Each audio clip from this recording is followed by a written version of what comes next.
તો ગેરકાયદેસર અમેરિકા જવાના રેકેટનો સમગ્ર મામલો ફ્રાન્સમાં રોકાવવામાં આવેલા મુસાફરોમાંથી 21 ગુજરાતીઓના નામ ખુલ્યા છે. ગેરકાયદેસર અમેરિકા જતા લોકોમાં પાટણ, બનાસકાંઠા અને માણસાના રહેવાસીઓનો સમાવેશ થાય છે.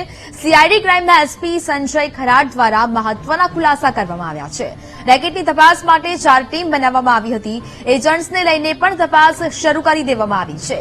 સીઆઈડી ક્રાઇમ દ્વારા પણ તપાસ શરૂ કરવામાં આવી છે. પરિવારના નિવેદન લઈને સીઆઈડી ક્રાઇમ દ્વારા તપાસ શરૂ કરવામાં આવી છે. 4 ડીવાયએસપી અને 16 પોલીસ અધિકારીની ટીમ તપાસમાં જોડાઈ છે.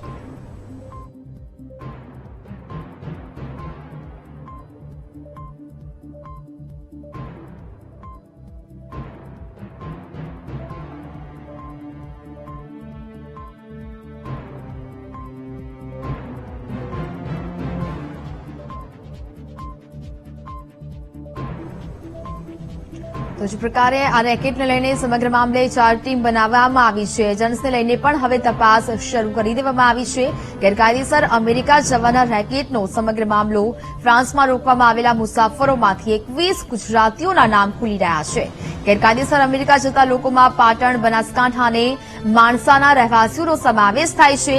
સીઆઈડી ક્રાઇમના એસપી સંજય ખરાડ દ્વારા અનેક મહત્વપૂર્ણ ખુલાસા કરવામાં આવ્યા. રેકેટની તપાસ માટે જે 4 ટીમો છે તે બનાવી દેવામાં આવી છે. એજન્ટને લઈને પણ સમગ્ર મામલે તપાસ શરૂ કરી દેવામાં આવી છે. તો સીઆઈડી ક્રાઇમ દ્વારા પણ તપાસ હવે શરૂ કરી દેવામાં આવી છે અને આ સમગ્ર મામલે હવે તપાસનો વિષય છે તેના માટે કમિટી છે, ટીમ છે તે બનાવી દેવામાં આવી છે. પરિવારના નિવેદનો પણ લેવાશે. 4 ડીવાયએસપી અને 16 પોલીસ અધિકારીની આ ટીમ તપાસમાં જોડાઈ છે. ભોગ બનનારના નિવેદનને લઈને તપાસ શરૂ કરી દેવામાં આવી છે. એજન્ટ દ્વારા કેટલા પૈસા લેવાયા અને કરાયેલા વાયદા અંગે પણ તપાસ હાથ ધરવામાં આવશે. ગેરકાયદેસર અમેરિકા જવાના રેકેટનો જે સમગ્ર મામલો છે તેને લઈને ટીમ બનાવાઈ છે.